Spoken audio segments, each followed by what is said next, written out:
Voilà une vidéo très courte sur l'analyse des espèces chimiques colorées.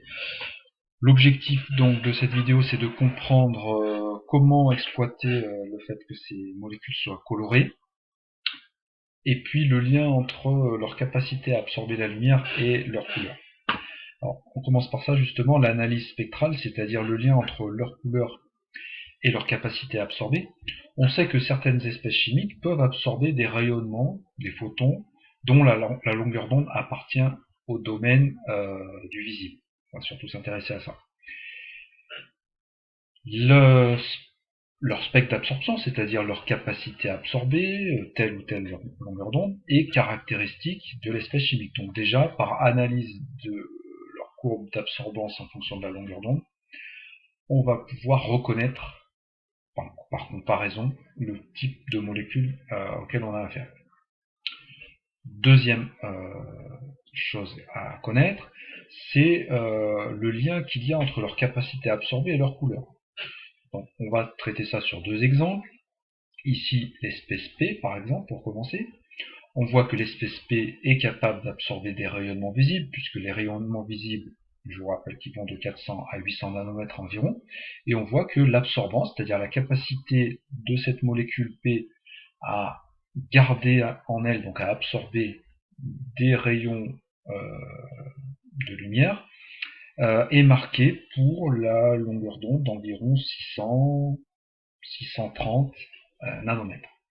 Ça veut dire que cette espèce chimique P, elle absorbe principalement du orange-rouge. C'est là où elle a sa capacité maximale d'absorption. Par conséquent, si on éclaire cette solution, une solution qui contient justement l'espèce P, on va l'éclairer avec de la lumière blanche, c'est-à-dire avec de la lumière comportant toutes les couleurs. Je vous rappelle les trois principales, le bleu, le vert et le rouge, et on constate que cette molécule P va garder en elle, va absorber le rouge. Donc ce qui va être bien transmis, ce sera le bleu et le vert, et vous avez déjà vu que le mélange de lumière bleue et verte donne lieu à la couleur cyan. On peut imaginer, et ce sera sûrement le cas, que cette espèce P est cyan, c'est-à-dire bleu clair. Autre exemple, voilà l'espèce chimique M. On constate que elle n'a pas le même profil d'absorbance en fonction de la longueur d'onde. Donc déjà, ça va nous permettre de la distinguer de P. On constate que son absorbance maximale se trouve aux alentours de 430-440 nanomètres, c'est-à-dire dans le bleu. Une solution donc éclairée avec de la lumière blanche, une solution qui contiendrait cette espèce M, va laisser passer finalement que le vert et le rouge, puisque le bleu va être absorbé, en tout cas une grande partie. Et par mélange de couleurs rouge et vert, cette espèce chimique nous apparaîtra jaune. Voilà, donc on a vu que le profil d'absorbance en fonction de la longueur d'onde permet de reconnaître une molécule. Deuxième point, ça a permis aussi de prédire, de prévoir la couleur des solutions qui contiennent ces espèces chimiques. Deuxième loi, cette fois-ci une loi quantitative, c'est-à-dire sur laquelle on va pouvoir faire des calculs. Si maintenant on se place à la longueur d'onde qui permet d'obtenir le maximum d'absorbance. Donc par exemple, si on cherche à étudier l'espèce P, on se mettra à une longueur d'onde d'environ 630 nanomètres. Si on cherche à analyser l'espèce M, on se mettra aux alentours de 640 nanomètres. Et bien, pour ces longueurs d'onde, on va constater que l'absorbance, donc la capacité d'une solution à absorber de la lumière, sera proportionnelle à deux choses.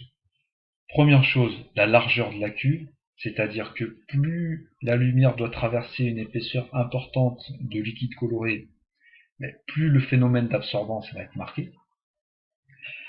Et puis, deuxième paramètre qui va nous intéresser, c'est la concentration. Plus cette solution sera concentrée, plus la lumière aura du mal à traverser la solution, c'est-à-dire sera facilement absorbée.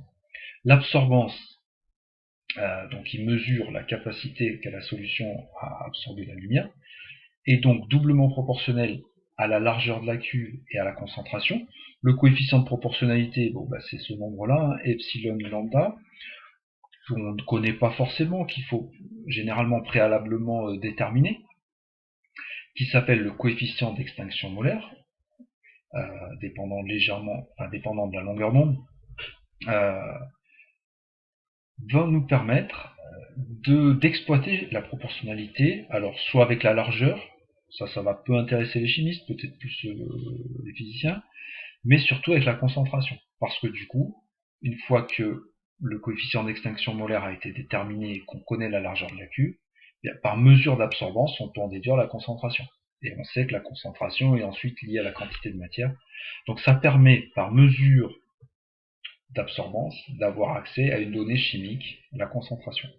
On peut donc, sur les espèces chimiques colorées, les reconnaître grâce à leur courbe d'absorbance, prévoir leur couleur, et ensuite, une fois qu'on a fait tout ça, on peut déterminer leur concentration grâce à la notion d'absorbance. Voilà, on verra comment tout ça se met en place dans les exercices, mais ça fait donc 3 choses à retenir sur ce chapitre-là.